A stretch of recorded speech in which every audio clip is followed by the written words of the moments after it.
Senhor, no oculto, no escondido. O Senhor é o Deus que trabalha em meio às tribulações. E é nisso que nós acreditamos, Senhor. Nós ouvimos a Tua voz, nós ouvimos o Teu clamor. Nós queremos, Senhor, nessa noite entregarmos, Senhor, a nossa verdadeira adoração em Tua presença, Senhor. Que o Senhor possa receber, Deus, a nossa adoração.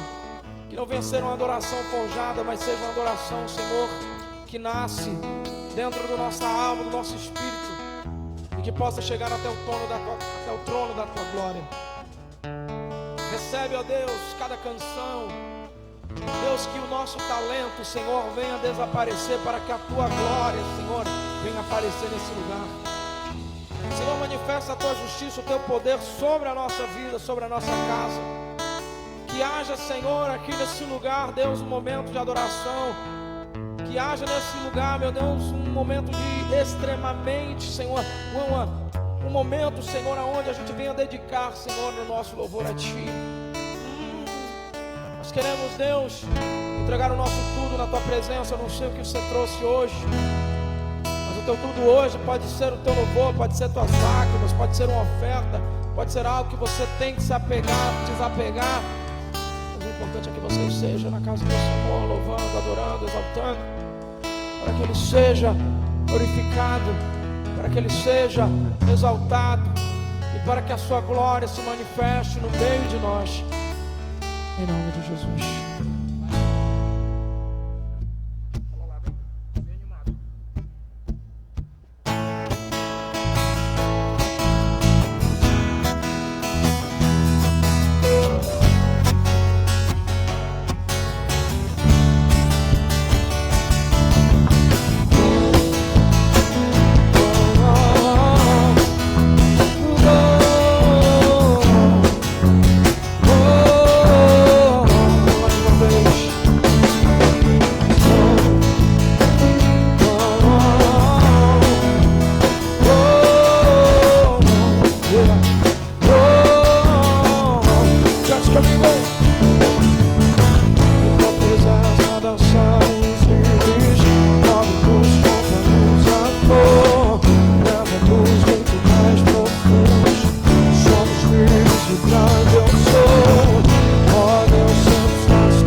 sala do trono está.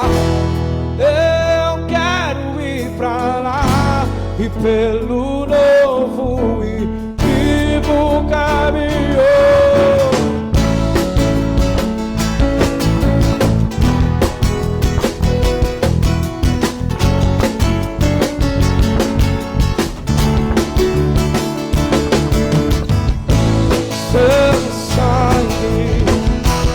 Sua cruz me levam de volta pra Deus. Sua morte, sua vida, as trevas, Ele já venceu. Vamos lá! Seu amor me conquistou.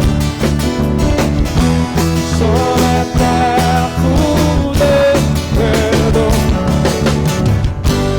cura-se lascou, sua luz em mim brilhou, sua glória me cobriu, mais que vencedor eu sou, mais que vencedor eu sou. Canta aí, sei que na sala do trono está. Eu quero ir pra lá.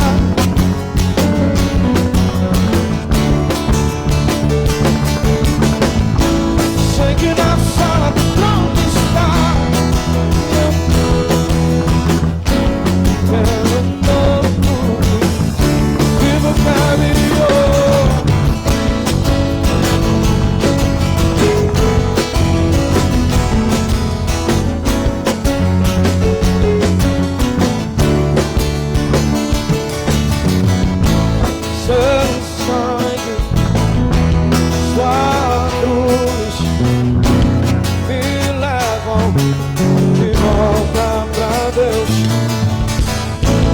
Sua morte, sua vida, as trevas, Ele já venceu. Quero ir.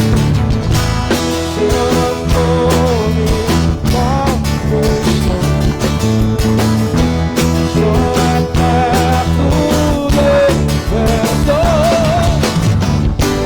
Cura-se lascou, sua luz em mim brilhou, sua glória me cobriu, mais que vencedor eu sou,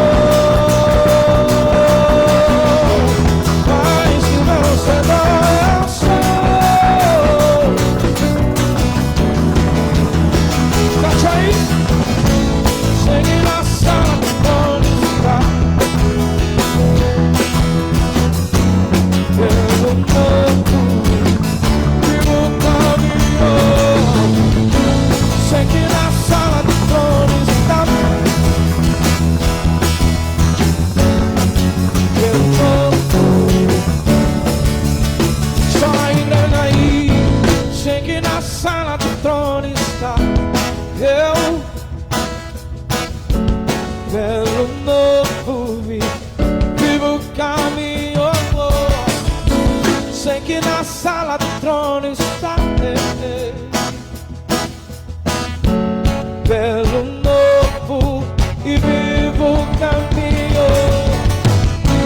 Sei que na sala do trono está.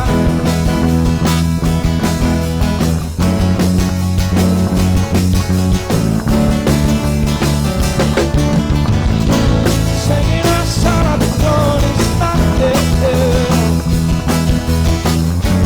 Pelo novo e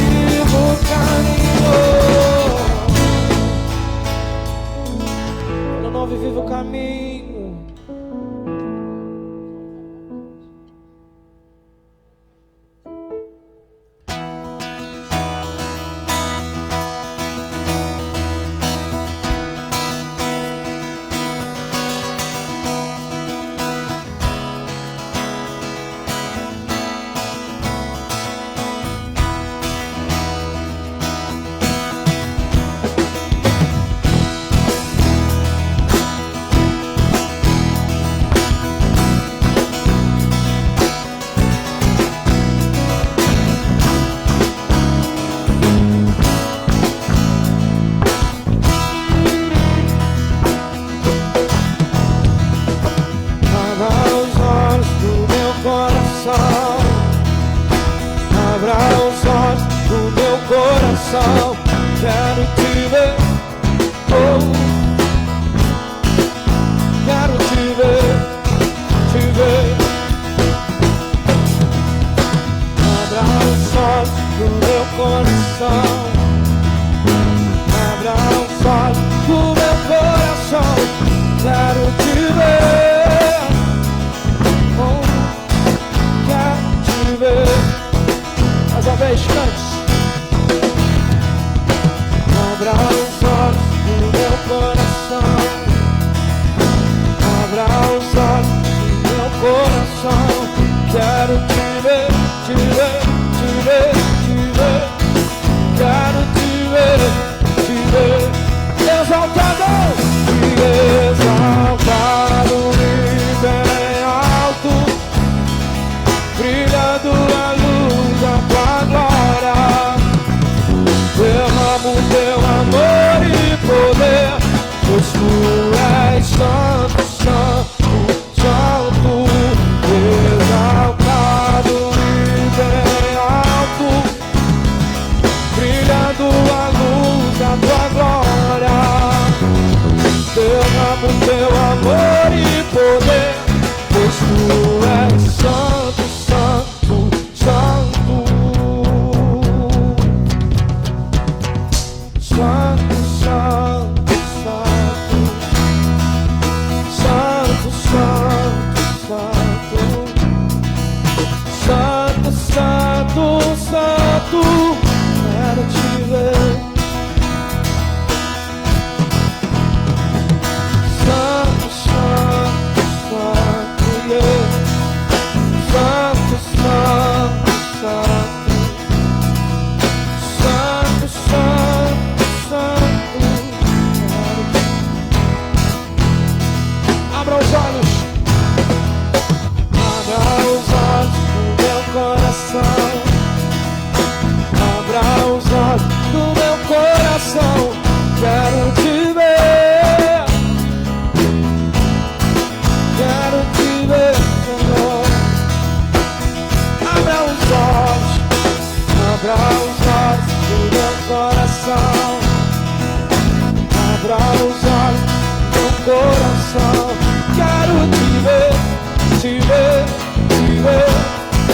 Quero te ver, Jesus.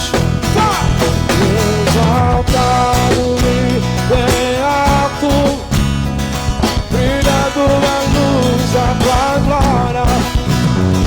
Derramo teu amor e poder, pois tu és santo, santo, santo e exaltado e brilhando a luz da tua glória. Derramo teu amor e poder, pois tu és santo, santo, santo. Erga suas mãos. Santo, santo, santo, yeah. Santo, santo, santo. Santo, santo, santo. Quero te ver. Oh, oh. Quero te ver. Quero te ver.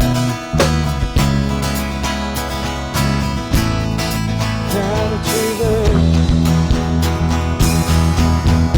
Quero te ver. Quero te ver.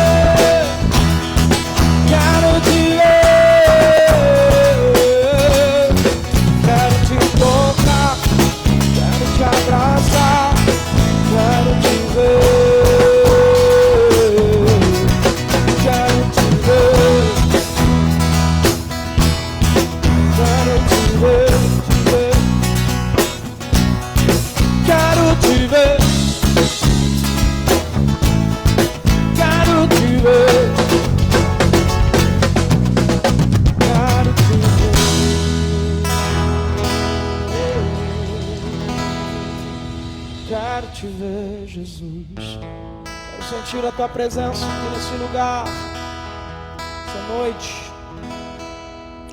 Esqueça tudo, querido, para que você possa levantar uma adoração digna à presença do Senhor.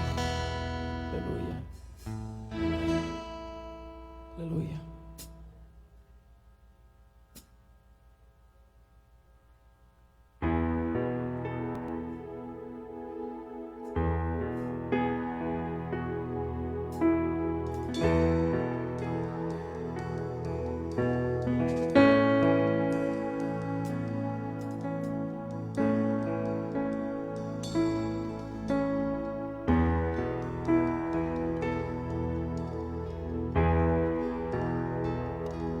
Se o mar me submergir a tua mão, me traz à tona pra respirar, me faz andar sobre as águas.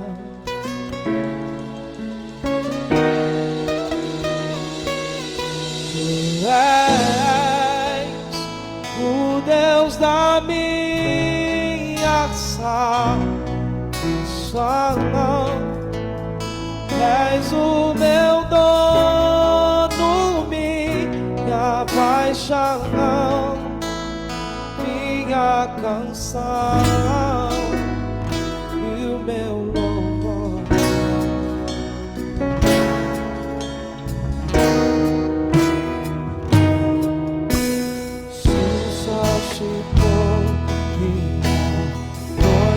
Chegar no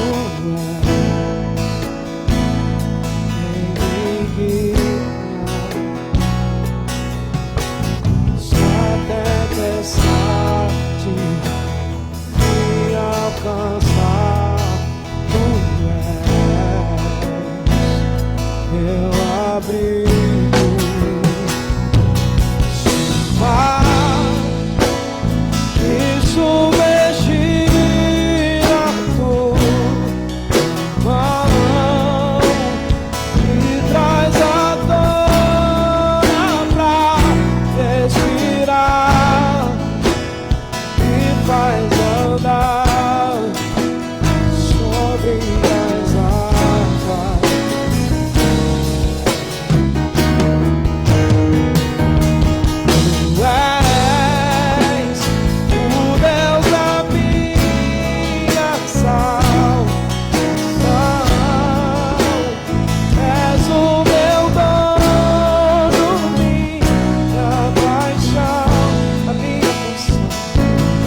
Quando tudo diz que não,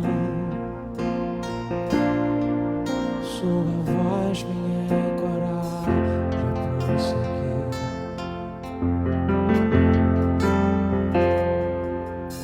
Quando tudo diz que não, ou parece que o mar não vai seguir. Escuta!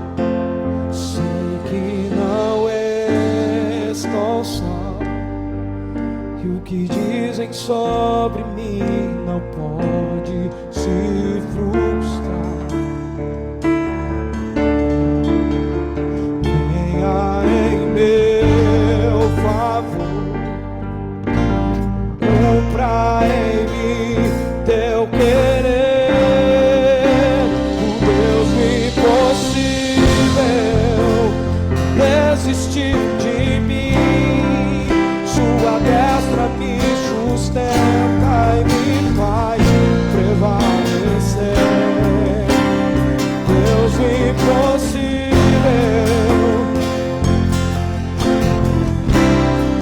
sua destra me sustenta e me faz prevalecer. Deus impossível.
Amém.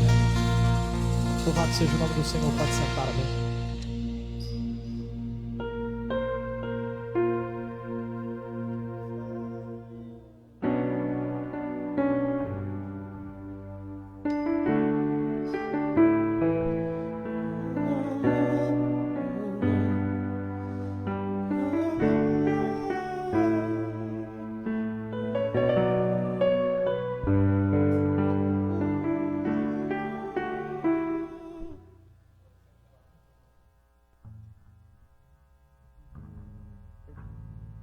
Graça e paz.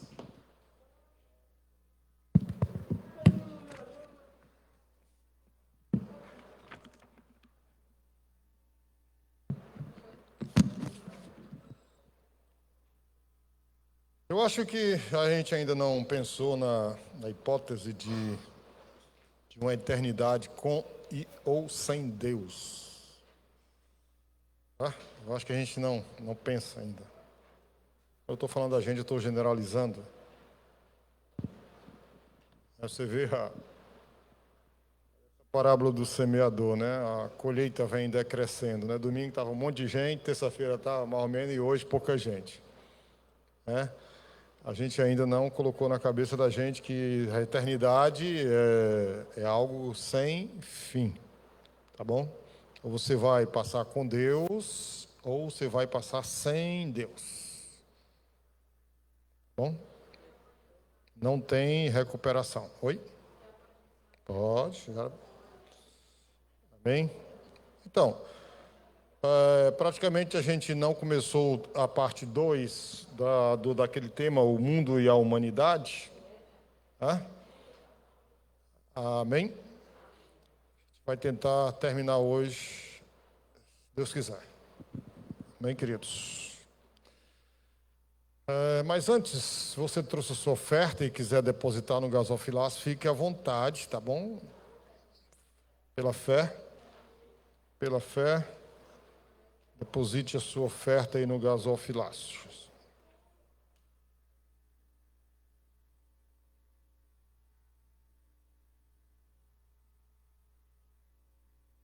A gente parou em 1 Crônicas 21. Oi? Foi, né? Então vamos retomar o texto de 1 Crônicas 21. Nós paramos aqui. Oi? Não? Pronto. Então vamos continuar. Continuemos então. Se você perdeu terça ou domingo, eu aconselho a buscar lá no YouTube, né? Instagram e Facebook. Tá bom? Você pode buscar lá e você pode rever quantas vezes você quiser. Amém? Vamos ler 1 Crônicas 21, aqui na tela. Então Satanás se levantou contra Israel e incitou Davi a numerar Israel. Você vê o poder argiloso, sutil, que o maligno tem de incitar, né, uns contra os outros. Aqui foi um orgulho que ele colocou no coração do rei Davi. Ele não tinha nada que achar que ele era o tal, né? E ele quis numerar e trouxe uma desgraça aí para a nação de Israel, tá? Então, eu quero que vocês aprendam uma coisa. Satanás incitou Davi a pecar. Então, ele faz isso. Nós vimos anteriormente, né, no livro de Jó, né? A gente tinha visto já o capítulo 1 e o capítulo 2, que a missão de Satanás é levantar acusação contra os filhos de Deus. Amém? O judaísmo intertestamentário, ele fez proliferar o conceito dos espíritos maus. Então, raramente o chefe dos espíritos maus, ele é chamado de, raramente, viu? Ele é chamado de Satanás. Em lugar desse nome, aparecem designações como, talvez vocês nem tenham ouvido falar desses nomes. Só para ver essa ideia. Mastema, já ouviu falar? Não, né? Azazel, já. Sanjazá, não. Belial é bem comum, né? Tem muito. E Asmodeu também é comum. Mas o mais comum desses nomes é Belial. Tem muito no Velho Testamento, Belial. Então, no livro de Enoque, por que o livro de Enoque não entrou no cânon? Alguém sabe responder? Por que o livro de Enoque não entrou no cânon do Velho Testamento como livro sagrado? O livro de Enoque é um livro sagrado? É um livro sagrado, sim. Você vê que Judas, o meu irmão de Jesus Cristo, cita Enoque, Pedro cita Enoque e Jesus cita Enoque. Então, Enoque é um livro sagrado. Por que ele não entrou no cânon hebraico? Porque os saduceus não acreditavam em ressurreição. Por isso que ele não entrou. Política. Todo canto tem política, né? Política não, aí é politicagem o nome, correto. Mas ele é um livro sagrado, o livro de Enoque. Tá? E é talvez um dos livros que mais falem sobre as artimanhas do mundo dos espíritos maus. Amém, irmãos? Então, no livro de Enoque, né, esses espíritos maus que nós citamos aqui, né, são os espíritos gigantes. Já leram Gênesis 6? Tá? Fala dos nefilins. E esses gigantes aconteceram? Segundo Enoque, sim. Tá? Fala desses espíritos gigantes, a descendência da união de anjos caídos, né? Lá no hebraico são chamados de vigias, né? Com mulheres. Isso está em 1 Enoque, no capítulo 15. Bom, esses espíritos maus, irmãos, são a fonte de todos os tipos de males sobre o planeta que a gente vive, sobre a Terra. Tá? Vamos ver duas referências aqui em Judas. Vamos ver em Judas. Judas só tem um capítulo, né? Então, versículo 14 e 15. Era muito importante que muita gente estivesse aqui hoje. Tá? Veja Judas, o 14 e o 15. Dois versículos. E destes também profetizou Enoque. Olha, ele cita Enoque aí, tá vendo? Estão vendo aqui? Ó? Vou ver aqui na tela com vocês. Acompanhe na tela aqui. Se quiser acompanhar na Bíblia, também acompanhe. E destes profetizou também Enoque, o sétimo depois de Adão, dizendo: eis que é vindo o Senhor com milhares de seus santos. Aqui é na parousa, na volta de Cristo, Mateus 24, 30, com a igreja, tá? E os santos também, amém? Vamos ver o 15. Versículo 15. Se você... Vou voltar aqui o 14 para a gente não perder o fio da meada. O 14 é assim, ó. Eis, presta atenção nessa oração aqui, ó. Eis que é vindo o Senhor com milhares de seus santos. Você vê que é uma oração subordinada, né? Ela precisa de uma outra oração para dar sentido. Aí vem a oração final. Por que o Senhor vem? Para fazer juízo contra todos e condenar dentre eles todos os ímpios por todas as suas obras de impiedade que impiamente cometeram e por todas as duras palavras que ímpios pecadores disseram contra ele. Tem uma corrente teológica que fala que quando Cristo vier em Mateus 24, 30, tá? Aí se você ler o Mateus 25, você vai ver lá o juízo. Mas tem uma corrente teológica que diz que quando Jesus Cristo já voltar para a terra, aí ele vai separar os justos dos injustos, tá? E já vai julgar ali. Há uma outra corrente teológica que diz que Jesus vem, aí ele inaugura o reino milenar, para depois do reino milenar ele julgar. Então tem essas duas correntes teológicas, vocês seguem aqui se vocês quiserem. Entenderam? Tem uma corrente teológica que diz que quando Jesus voltar com a igreja, vai para julgar, não tem essa história de julgar depois de milênio, não. Ok? E tem outra corrente que diz que ele vai julgar depois do milênio. Tá bom? Amém? Então, deixa eu ver aqui Judas 5, volta para o versículo 5, por favor.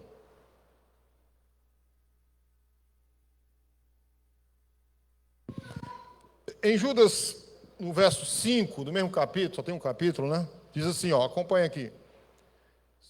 Mas quero lembrar-vos, como a quem já uma vez soube isto, que havendo o Senhor salvo um povo, ou seja, a redenção do povo hebreu do Egito é simbolicamente a nossa mesma redenção hoje. Tá? Estavam escravizados, Faraó. Nós éramos, segundo Efésios capítulo 2, nós éramos escravos do pecado, filhos da desobediência. Então, Deus nos resgatou deste poder das trevas. Aí diz aqui, ó, tirando da terra do Egito, presta atenção que isso aqui é muito forte. Né? Deus resgata o povo lá da mão de Faraó, destruiu depois os que não... Quem foi que Deus destruiu? Os hebreus. Veja o versículo 6. E aos anjos que não guardaram seu principado, mas deixaram a sua própria habitação, reservou na escuridão e em prisões eternas, até o juízo daquele grande dia. Ou seja, o versículo 5 fala de juízo aos homens e o versículo 6 fala de juízo aos espíritos, aos anjos, que estão presos num lugar chamado Tártaro. É aquilo que você não escova o dente e fica aquela placazinha, né? A mesma coisa. Que é inferno, né, em algumas passagens bíblicas, mas estão presos, tá?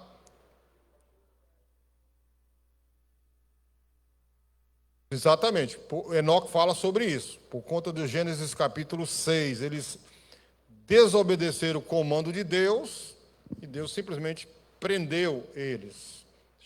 São anjos, espíritos que estão hoje presos. Satanás não está preso. E segundo Jó, Satanás está onde?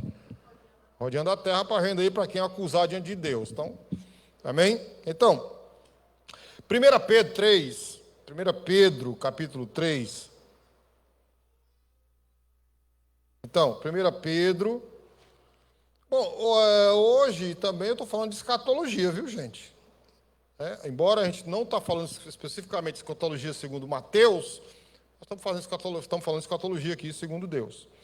Então, 1 Pedro 3, 18.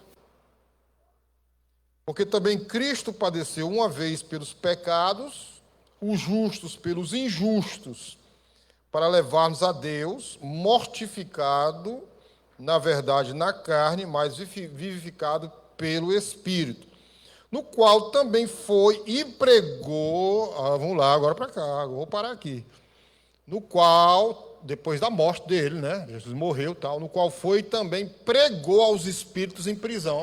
Meu Deus do céu, então quer dizer que tem segunda chance, O que vocês acham? Não? Tem segunda chance? Se os caras já estão condenados lá?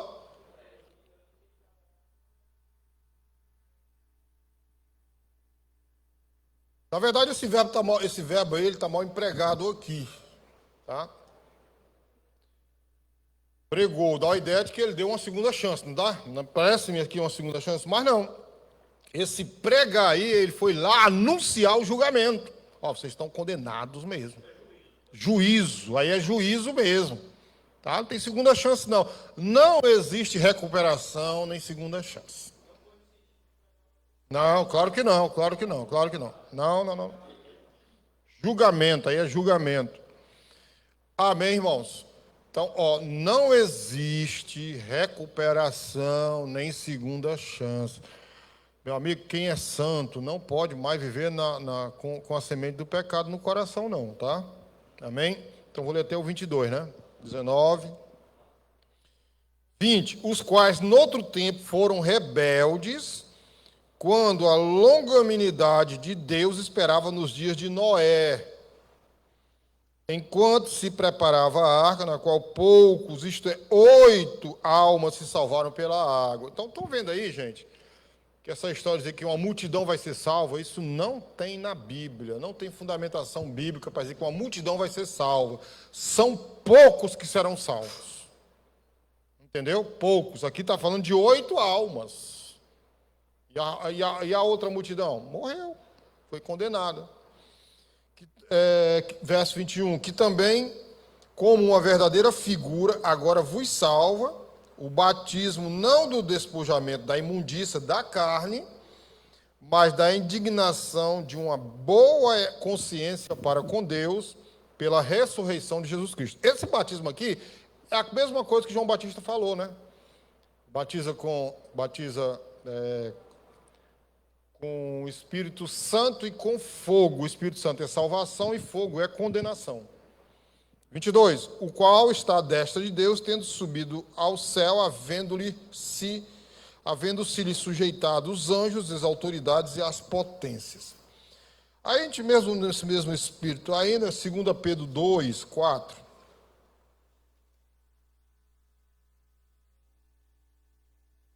Vamos lá, 2 Pedro 2, 4. Porque se Deus não perdoou aos anjos que pecaram, mas havendo-os lançado no inferno, a palavra inferno aí é tártaro, tá? Os entregou às cadeias da escuridão, ficando reservados para o juízo. E não perdoou ao mundo antigo, tá vendo aqui, gente? Mas guardou a Noé, a oitava pessoa, o pregoeiro da justiça, ao trazer o dilúvio sobre o mundo dos ímpios.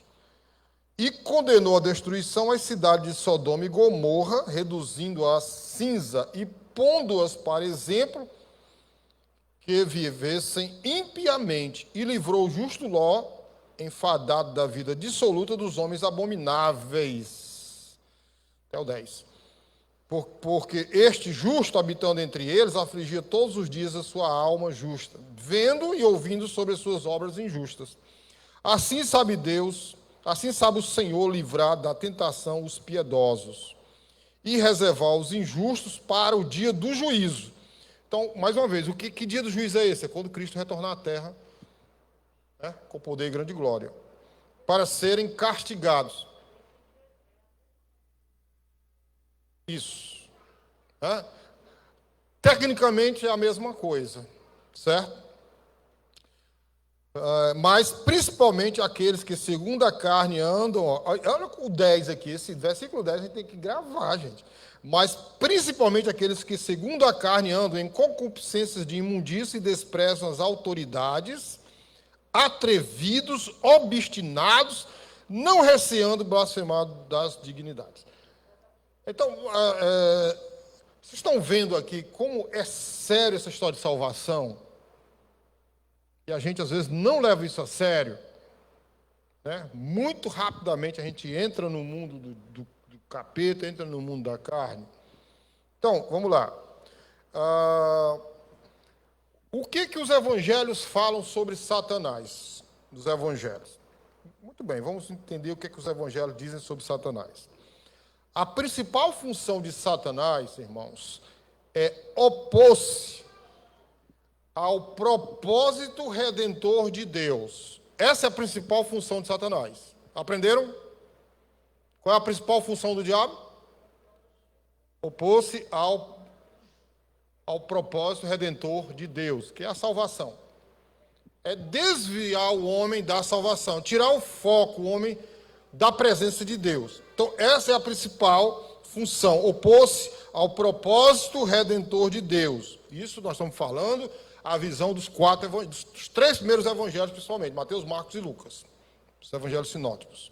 Então, na tentação, né, na narrativa da tentação lá, que está escrita em Mateus, Marcos e Lucas, o que Satanás reivindica a Jesus Cristo? Vocês lembram? A tentação? Quem lembra? O que ele reivindica? Ele reivindica um poder sobre o mundo. E quando ele reivindica isso de Jesus Cristo não questiona, né? Ele diz assim, ó, eu te darei todas as coisas se tu me adorares. Né? Engraçado que Cristo, ele não rebate, não combate aquilo que o Satanás está falando para ele.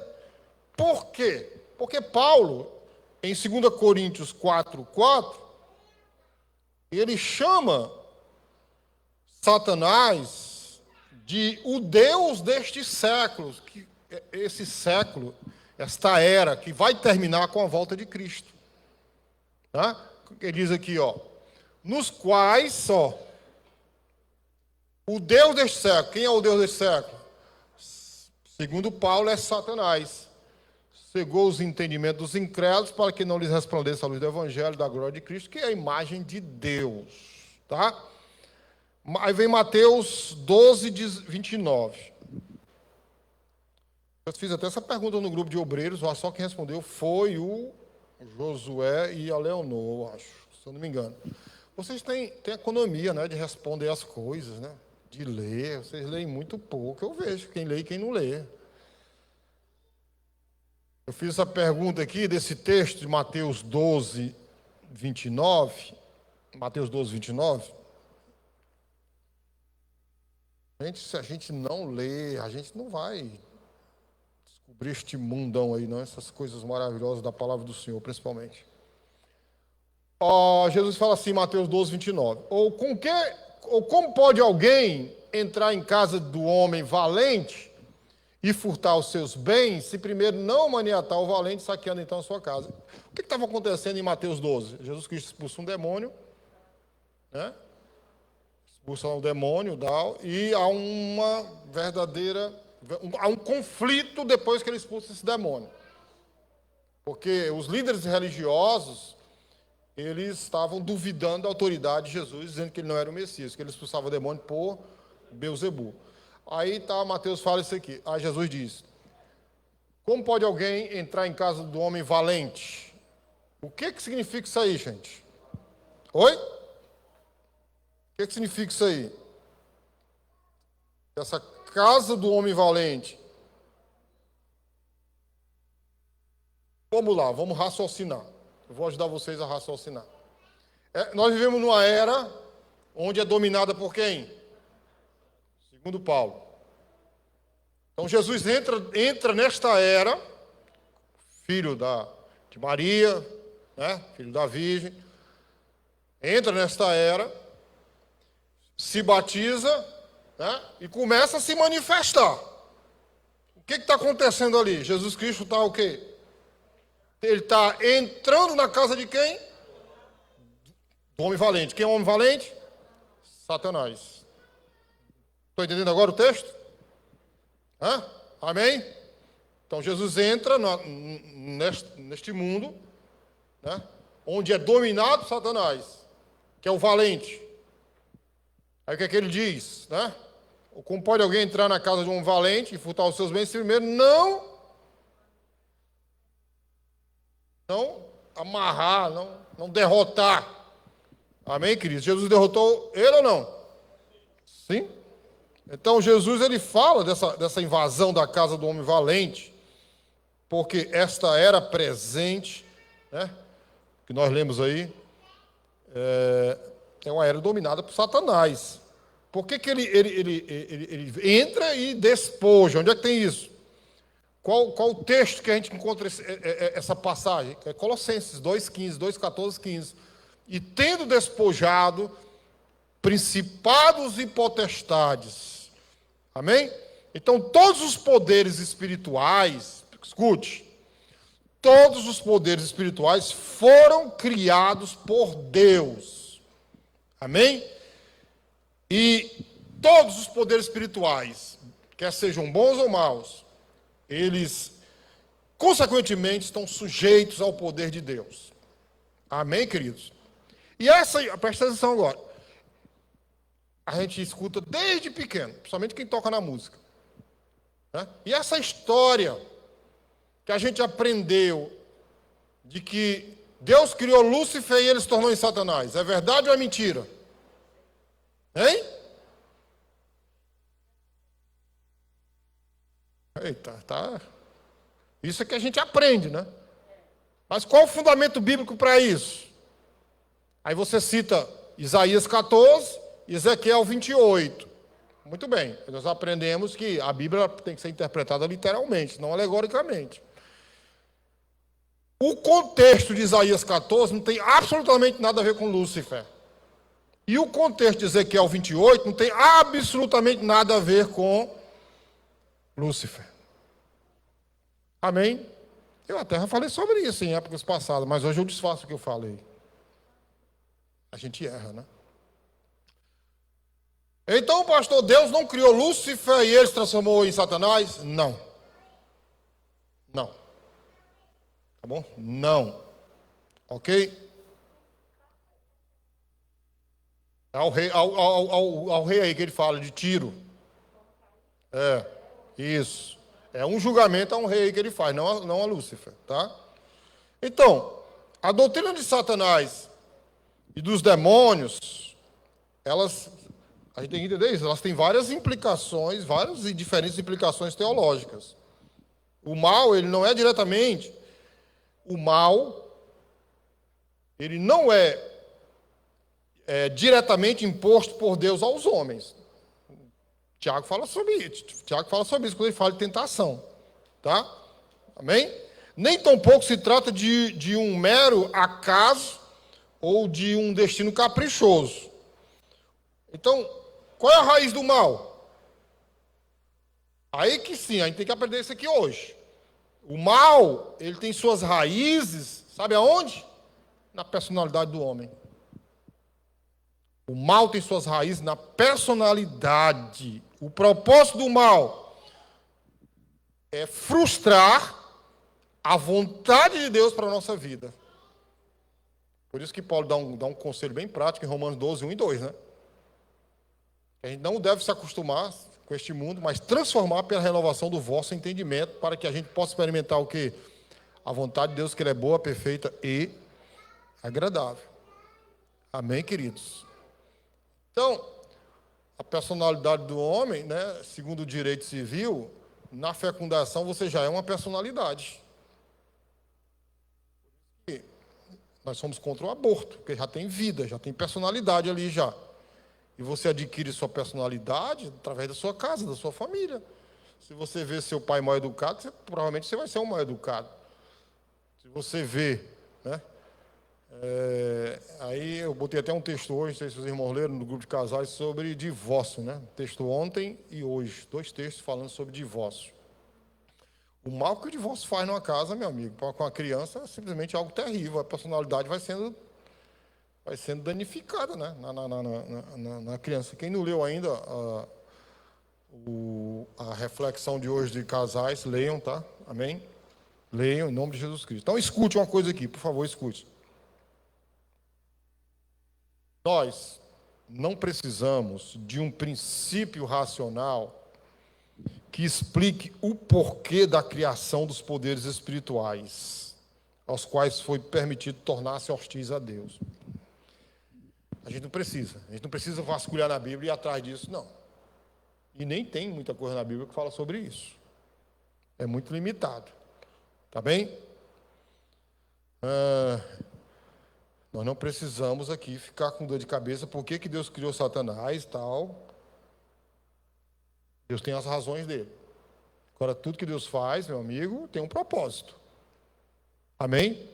Tudo que Deus faz tem um propósito. A Bíblia, ela não tem assim uma doutrina perfeita sobre isso, não. Sobre a criação dos espíritos maus, não. Certo, queridos? Amém? O que nós estamos vendo aqui? Né? O que os evangelhos sinóticos falam de Satanás? Aí Lucas 13, 6, Lucas 13, 6, há algo que acontecia lá em Israel, na época que Cristo entrou na sinagoga. A narrativa ela é bem conclusiva, 13, 6, e dizia esta parábola, um certo homem Lucas 13, deixa eu ver se é isso mesmo. Não, acho que, deixa eu ver, não é nessa não. Eu não devo ter anotado aqui errado. É aquela parábola da mulher que tinha há 18 anos um espírito imundo. É Lucas, deixa eu ver.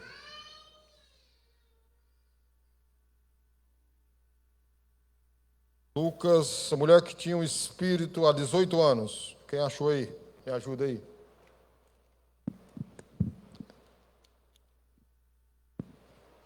Acharam?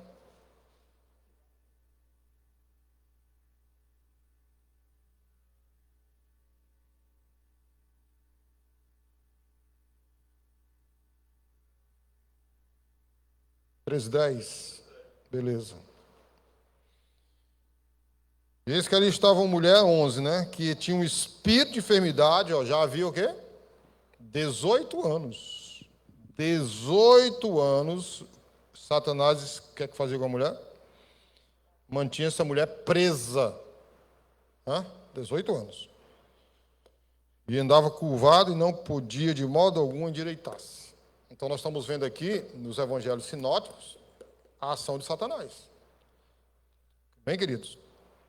A observação aqui. As atividades de Satanás, coisa que a gente tem atenta para isso, mas as atividades de Satanás, elas são direcionadas principalmente no campo da ética. Tá certo? Amém? Por isso que este mundo tem muita gente que não respeita muita gente. A gente estuda muito isso, né? Ética, moral, os bons costumes, né? É gente que não respeita a autoridade, né? E começa mesmo aqui na própria igreja. Né? Nós somos muito falhos. Estou falando que nós, igreja, nós somos muito falhos, porque às vezes a gente esquece da nossa posição diante, né, no ministério, na própria igreja e tal. Então nós começamos, a gente tem que começar aqui a consertar. Se a gente quer alguma coisa lá fora, tem que começar a consertar aqui dentro, na nossa comunidade. Certo? A parábola do trigo e do joio e do trigo, né? Fala da sociedade mista neste mundo. A sociedade que nós vivemos hoje é uma sociedade mista, né? De gente boa e de gente ruim, gente má. Tá certo? Segundo lá Mateus, né, Marcos também, o joio são os filhos do maligno e o trigo são os filhos do reino. Mateus 13, 38. Né? Ele fala isso que eu estou dizendo aqui. Essa sociedade mista que a gente vive hoje. Mateus 13, 38. O campo é o mundo, a boa semente são os filhos do reino e o joio são os filhos do maligno. Essa sociedade mista que a gente vive hoje, gente boa, gente ruim. Tá? Então, a sociedade ela é dividida em duas classes opostas. Os que ouvem e recebem a palavra do reino e aqueles que ou não a conhecem ou mesmo a rejeitam. Tá? Então, o propósito expresso de Satanás, segundo Marcos 4, começa por esses malucos aí de moto aí, que tira o miolo da moto e faz barulho aí. Aí que nós não temos um sistema do Estado que venha combater isso. Vocês veem agentes de trânsito, quando vocês andam por aí, eu não vejo. Eu não vejo agentes de trânsito, eles são tudo intocados, escondidos. Você vê a sociedade que a gente vive. Então, Marcos 4:15, e os que estão junto do caminho são aqueles em quem a palavra é semeada, mas tendo-a eles ouvido, vem logo Satanás, nós estamos vendo a ação de Satanás nos evangelhos sinóticos, e tira a palavra que foi semeada nos seus corações. Então, qual o propósito expresso de Satanás segundo Marcos 4:15? Sufocar a palavra. Sufocar a palavra. Amém? Quantas pessoas, domingo, disseram que iam participar na terça e na quinta? Vocês têm um texto que Jesus diz assim: não tentarás o Senhor teu Deus. Isso é tentar Deus. Falar uma coisa e não cumprir. E Deus não é besta. Deus coloca tudo no livro dele, gente. E vai pesar. Vai pesar. Está entendendo? Vai pesar.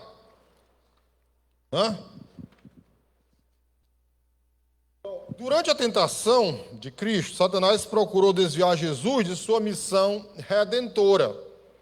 E, por intermédio de Pedro, insistiu que o poder do Messias não poderia ser, que Cristo não poderia sofrer, nem muito menos morrer. Aí eu mesmo li Marcos 8:33. Marcos 8:33. Mas ele, virando-se e olhando para os seus discípulos, repreendeu a Pedro, dizendo: retira-te diante de mim, Satanás, porque não compreende as coisas que são de Deus, mas as que são dos homens. Então, o propósito é sufocar a palavra. tá? Desviar. Satanás apossou-se de Judas, Lucas 22, 3, levando Judas a trair a Jesus e a entregá-lo aos sacerdotes. Lucas 22, 3. Entrou, porém, Satanás em Judas, que tinha por sobrenome Iscariotes, o qual era do número dos 12. Por que Satanás entrou em Judas? Porque ele permitiu. Amém?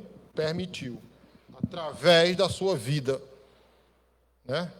Da sua vida dúbia, do seu desvio de personalidade. Queridos, o propósito satânico, no caso de Pedro especificamente, foi frustrado, no verso 32. Não, a mesma passagem lá Lucas 20, eu li o 22, não foi? 22, deixa eu ver, Lucas 22, 3, né? Aí a gente vai para Lucas 22, 31. Disse também o Senhor: Simão, Simão, eis que Satanás vos pediu para cirandar como trigo. Aí o 32 diz: mas eu roguei por ti para que a tua fé não desfaleça. E tu, quando te converteres, confirma teus irmãos. Então, o propósito satânico aí foi frustrado porque Jesus Cristo intercedeu e orou especificamente a Deus pela vida de Pedro, tá? Então, o nosso propósito, irmãos, basicamente, né, é basicamente demonstrar que a teologia do reino de Deus, né, ela trata essencialmente deste conflito, né, e da vitória do reino de Deus sobre o reino de Satanás. Há um conflito, nós estamos em um conflito. Se você ainda não percebeu, peça a Deus discernimento. E 1 João 3,8, assim como Jesus se manifestou para destruir as obras do diabo, a igreja, nós, temos também essa missão. Destruir as obras do diabo pela verdade da palavra de Deus, quando a gente ministra, amém? Então, o interesse, né, do Novo Testamento é prático, é sempre prático, e também ele é redentor, pois reconhece o poder sobrenatural do mal. Então, nós estamos vendo aqui, os evangelhos reconhecem o poder do mal, mas sua preocupação, ela centraliza na obra redentora de Cristo, de Deus em Cristo, libertando o homem dessas forças malignas. Amém? Os evangelhos não escondem o diabo, não escondem o poder do diabo, mas ele centraliza no poder redentor de Cristo Jesus. Amém? Vamos para o segundo tópico, que é os demônios. Como é que os evangelhos tratam os demônios? Nós vimos como é que ele trata Satanás. Agora os demônios. Bom, a evidência mais característica do poder de Satanás é a habilidade demonstrada pelos demônios de apossar-se do centro e controle da personalidade dos indivíduos. Então, a pessoa quando está endemoniada, o que acontece? Os demônios, né, eles se apossam, né, do controle da personalidade dessas pessoas. Marcos capítulo 1, verso 24. E aqui eu não vou ter tempo de discernir muito sobre doenças, sobre as enfermidades, tá? Mas a gente vai dar só uma rápida pincelada. Marcos 1, 24. Marcos capítulo 1, verso 24. Dizendo: que temos nós contigo, Jesus Nazareno? Vieste destruir-nos? Bem sei quem és, o Santo de Deus. Bom, aqui são demônios falando através de uma pessoa, né? Então, o que nós temos aqui? Possessão demoníaca. Possessão demoníaca. Em Marcos 9, 32...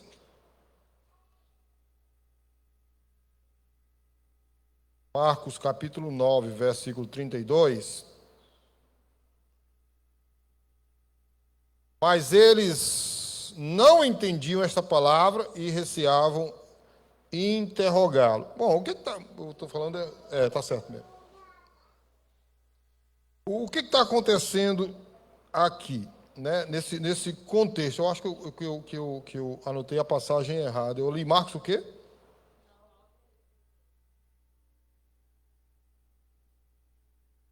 Não acho que nessa passagem aqui não. Eu acho que eu anotei errado. Marcos 9, né? É logo no início, no 14. E quando se aproximou do discípulo, viu ao redor deles grande multidão e alguns escribas que disputavam com ele. Logo, 15, toda a multidão vendo, ficou espantada e correndo para ele o saudaram. 16, e perguntou aos escribas, que é que discutis com eles? E um da multidão respondeu, mestre, trouxe o meu filho que tem um espírito mudo. Espírito mudo. Né? Espírito mudo aqui. Ele não falava, tá certo? Mas se você observar e ler o resto, depois que Cristo expulsa aquele demônio, ele fala. Está entendendo?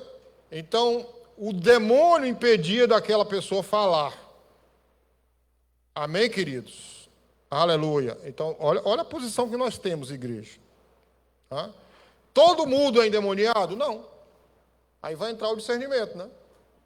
Aí vai entrar o nosso discernimento, saber se realmente aquele mudo é ou não endemoniado. Nesse caso, ele é endemoniado, sim. Né? Vamos ver uma outra caso aqui. Mateus 12. Né? Voltando lá para aquele conflito. Mateus 12, 22. E trouxeram então um endemoniado, cego e mudo. Está vendo? Cego e mudo. De tal modo, o curou que o cego e o mudo falava e via. Então aqui está bem claro o texto. Havia uma possessão demoníaca, que essa possessão demoníaca fazia com que aquela pessoa fosse o quê? Cega e muda. Todo cego é endemoniado? Nem todo cego. Tem que ter o discernimento. Tá? Mateus 17, 15. Agora nós temos um caso aqui de Mateus 17 de uma doença mental. Mateus 17, 15. Senhor, tem misericórdia de meu filho que é lunático e sofre muito, pois muitas vezes cai no fogo e muitas vezes na água. 18. E repreendeu Jesus o demônio que saiu dele, e desde aquela hora o menino sarou, ficou curado. Deixou de ser o quê? Lunático, perturbado. Tá? Agora eu digo para vocês, 90% dos lunáticos são endemoniados. Tá? 90% dessa turma lunática e doida é capeta nos coros. Amém? Doença mental. Hã? Como eu disse, eu não vou ter tempo de discorrer muito sobre doença mental aqui. Aí tem outro caso aqui, Marcos 5, 15.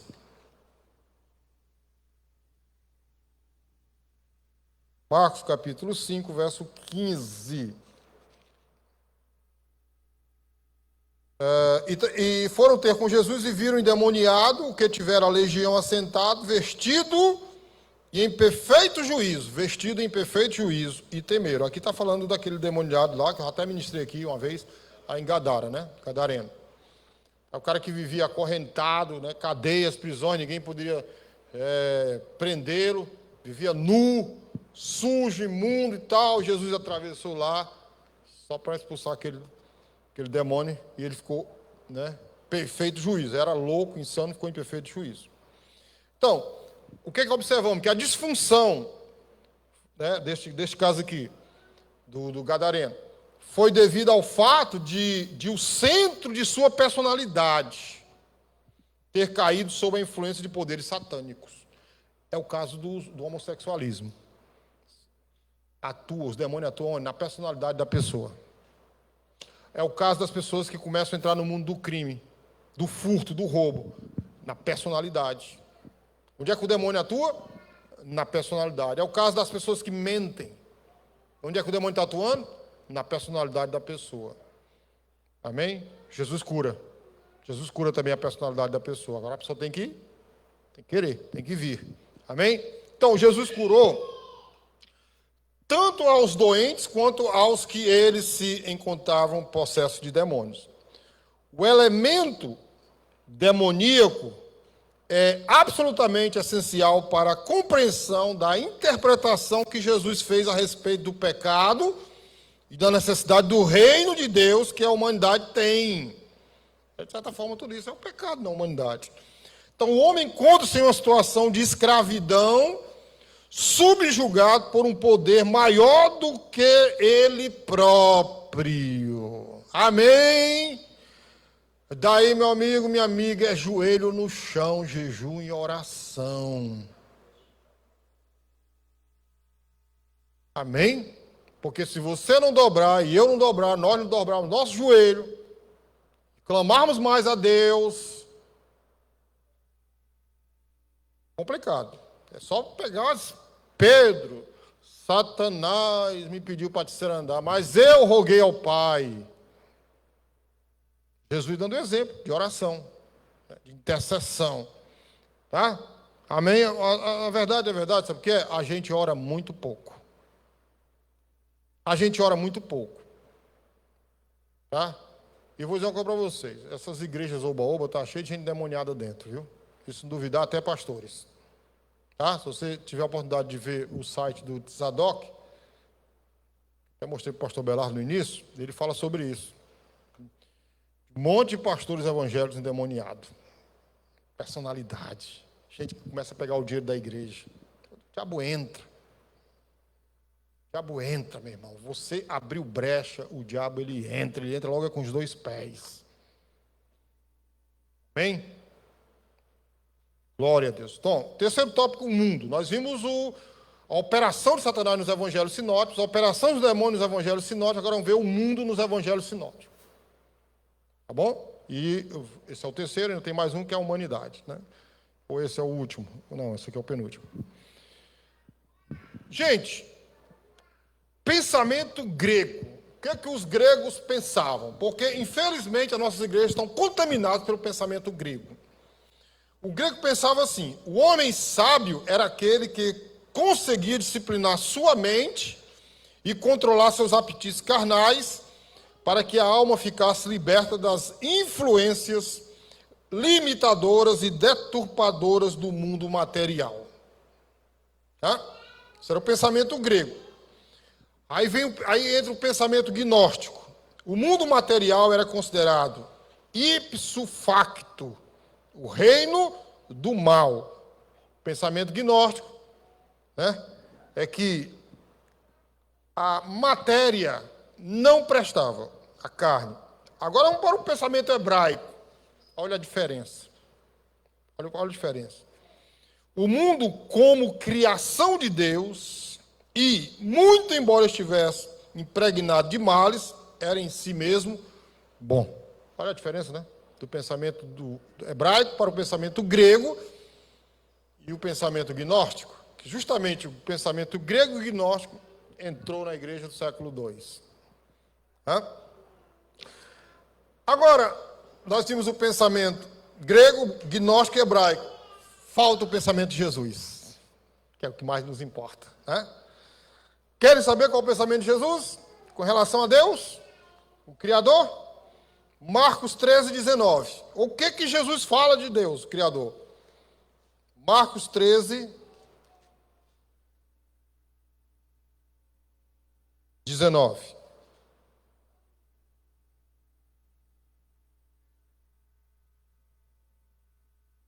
Porque naqueles dias haverá uma aflição tal que nunca houve desde o... Vamos lá, vamos aprender.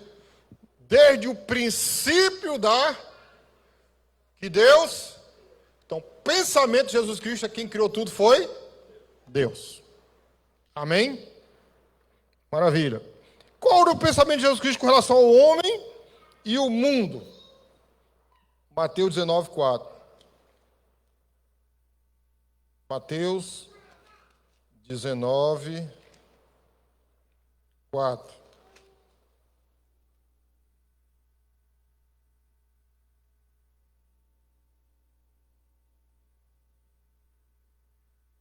Ele, porém, respondendo, disse-lhes: não tendes lido que aquele que os fez no princípio, ó, tá vendo? Macho e fêmea os fez. Então, o pensamento de Jesus com relação ao homem é: Homem, homem, mulher, mulher. Macho e fêmea. E o mundo como criação de Deus. Amém? Bom, tem outras passagens para atestar isso aí. Eu vou só citar, vocês vejam em casa, não vou ler porque não vai dar tempo. Lucas 12, 22, anota aí para vocês estudarem em casa. Sobre o pensamento de Jesus Cristo, sobre Deus Criador, sobre o homem, sobre o mundo e a criação de Deus. Lucas 12, 22. Lucas 12, 4, 7. Sobre Deus como Criador, sobre o homem e o mundo, né, e a criação. Então, Lucas 12, 4, 7. Mateus 5, 45. Mateus 5, 45 e Lucas 10, 21. Lucas 12, 22, Lucas 12, 4 a 7, Mateus 5, 45 e Lucas 10, 21. Isso aqui, bem, para você combater o mal mesmo. Às vezes o mal está dentro de casa, da nossa casa, da nossa família.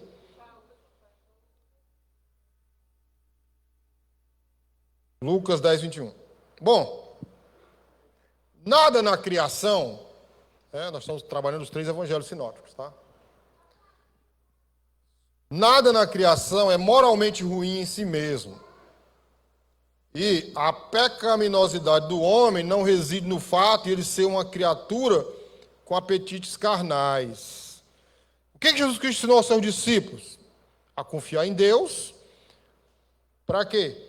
Para suprir as suas necessidades. Somente necessidades básicas, tá? O bem supremo da humanidade não pode ser encontrado na própria criação, tá, gente? A gente não pode desviar, né, o nosso foco. Marcos 8,36. Marcos 8,36 diz assim: pois que aproveitaria o homem ganhar todo o mundo e perder a sua alma? Então, o que é que diz esse texto? Que o nosso bem supremo da humanidade, ele não está na criação, não está naquilo que eu produzo, não está naquilo que eu nem produzo, que às vezes eu ganho como herança, meu pai que é muito rico, etc. Tá? Não está. Amém? Onde é que está o bem supremo, então? Está na pessoa de Jesus Cristo, no ato redentor da cruz do Calvário, amém? Lucas, confiar em Deus, né? Confiar em Deus, todas as coisas. Lucas 2, 16. Lucas 2, 16. E foram apressadamente e acharam Maria e José e o menino deitado na manjedoura, e vendo, divulgaram a palavra que acerca do menino lhes fora dita, né? E todos que ouviram se maravilharam do que os pastores lhe disseram, mas Maria guardava todas estas coisas, conferindo-as em seu coração, e voltaram os pastores, glorificando e louvando a Deus por tudo que tinham ouvido e visto, como lhes havia dito. E 21, e quando os 8 dias foram cumpridos para circuncidar o menino, foi-lhe dado o nome de Jesus, que pelo anjo lhe fora posto antes de ser condenado. Quem sabe o que significa Jesus, né? É o Salvador da humanidade. Então, esse é o maior bem comum da humanidade, do homem, né? Amém? O versículo 30 diz, continuando aqui o verso 30, pois já os meus olhos viram a tua salvação. Que coisa maravilhosa, né? Então, o que está dizendo aqui, todo esse texto que nós estamos lendo aqui, para vocês entenderem, que o maior bem que o homem pode ter é Jesus. Como o profeta falou aqui, pois já os meus olhos viram a tua salvação. É o maior bem supremo de uma pessoa. Não é os bens que ela adquire, né? Amém? É Jesus Cristo. E será se a gente aposta todas as nossas fichas em Jesus? É que dá o problema, né? Quando a gente olha assim para a igreja, quinta-feira, em vez do povo estar aqui, não está, porque colocaram as prioridades, né? As coisas prioridades, aí, não tiveram coragem de, uma vez na vida, mexer na agenda. Amém? Podemos também colocar Marcos com 10, 27 também, como um bem supremo, quer ver? Marcos 10, 27. Jesus, porém, olhando para ele, diz, para os homens é impossível, mas não para Deus, porque para Deus todas as coisas são possíveis. Isso é o maior bem supremo, acreditar em Deus, que Ele pode todas as coisas. Bom, vamos para o quarto e último tópico. Prometo ser mais rápido agora. Que é a humanidade. Como é que os evangelhos veem a humanidade, os quatro evangelhos? Bom, família. Família é o quê? Projeto de Deus. E por que tanta família desintegrada, né? Tanto divórcio, tanta separação, morte, traição, adultério, filho contra pai, pai contra filho, mau relacionamento, e aí por aí vai. Família é projeto de Deus, valor infinito da alma humana. A escatologia, ela pertence aos elementos transitórios, tá bom, queridos? O centro permanente desse ensino encontra-se na relação de filiação entre a humanidade e Deus. Se você olhar direitinho para a escatologia, você vai ver que acontecimentos futuros, mas são coisas transitórias. Existe algo muito mais forte do que a própria escatologia, tá? Que é essa filiação entre nós, homem, e Deus. A escatologia passa, mas essa filiação jamais vai passar. Nós nunca vamos deixar de ser filho de Deus. É isso que nos importa. Amém? Então, os seres humanos, ele tem um valor supremo como filhos de Deus. Nós temos um valor que a gente às vezes não sabe nem calcular.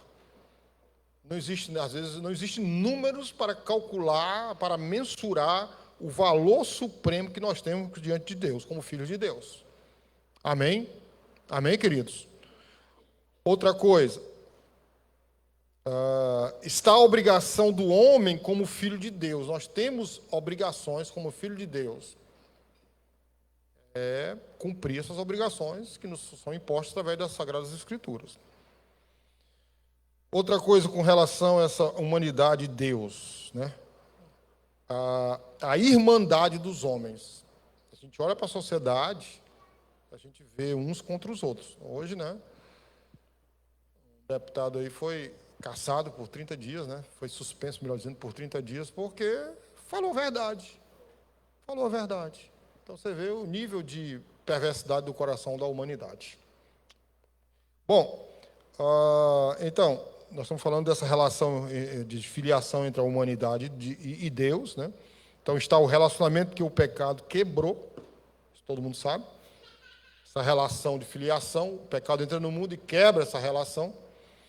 Mas de forma alguma, agora algo muito importante, quando o pecado ele entra no mundo e quebra essa relação de filiação, Deus e o homem, escute, ele não muda a personalidade de Deus com relação ao homem. Jesus é a prova disso. Ou seja, Deus não deixou de amar o homem porque ele pecou contra ele. Se fosse qualquer um de nós aqui, a gente tinha na hora, você não presta. Você não presta. Mas não alterou a personalidade de Deus. Uma observação, Jesus nunca falou de Deus como pai de todos. Nunca. Jesus falou de Deus como pai de todos, apenas como pai dos discípulos. Então Deus não é pai de todos. Deus é pai dos aqueles que entregaram sua vida a Jesus. Amém? Então o homem na condição de criatura de Deus tem maior valor do que os pássaros ou os lírios do campo, né? Jesus fala isso em Mateus 6. Mateus 6, 26 a 30. Nós temos muito mais valor do que os pássaros e muito mais valor do que os lírios do campo. Tá? Mateus 6, para quem quiser anotar, Mateus 6, 26, 30 e Mateus 10, 31. Deus se importa com a humanidade? Sim. Mateus 10, 30. Deus se importa com a humanidade? Sim. Deus se importa com você? Sim. Amém? Deus se importa, sim. Todos os nossos falhas, erros, maluquices, Deus nos ama. Agora, como criatura de Deus, o ser humano é completamente dependente de Deus. Amém? Nós somos dependentes de Deus. Jesus considerou todos os homens e mulheres como pecadores. Todos. Até mesmo Israel, que era o povo da aliança, a aliança abraâmica, está perdido. Então, que Jesus, segundo os textos aqui sinóticos, Jesus veio buscar e salvar as ovelhas perdidas da casa de Israel. E a igreja entra como um enxerto. Paulo fala sobre isso em Romanos 11. Na oliveira, nós entramos por causa de um tapamento, né, diz assim Paulo, né, nos seus olhos, nas suas vistas. A humanidade foi criada para ser filiação de Deus. Deus tem prazer no homem, não devido àquilo que é em si mesmo, pois não passa de um pecador perdido. Lucas 15, 7, a última referência da noite, a gente termina aqui. Por isso que eu corri um pouco, né? Lucas 15, 7. Amém? Bom, Lucas 15, 7. Digo-vos que assim haverá alegria no céu por um pecador que se arrepende, mais do que por 99 justos que não necessitam de arrependimento. Então, todo homem é capaz de responder ao amor de Deus. Todo. Tá? Todo homem. E tornar-se um filho de Deus. Tá bem? Não existe a história de calvinismo, nem arminianismo, como alguns falam. Todo mundo. Na hora que se arrepende, torna-se filho de Deus. Amém? Terminamos aqui. Esse breve seminário de 3 dias, né? Querem? Amém. A pena que pouca gente. Mas tem nas redes sociais aí, né? Para o pessoal ver e rever. Em nome de Jesus Cristo. Pode encerrar. Agradecemos a todos os irmãos que participaram aí nas nossas redes sociais. Eu quero que vocês curtam, compartilhem essa mensagem no nome de Jesus Cristo, tá bom? Você é a bênção de Deus. Pode encerrar. Bom, aprendemos alguma coisa nova, gente? Sobre Satanás, sobre os demônios.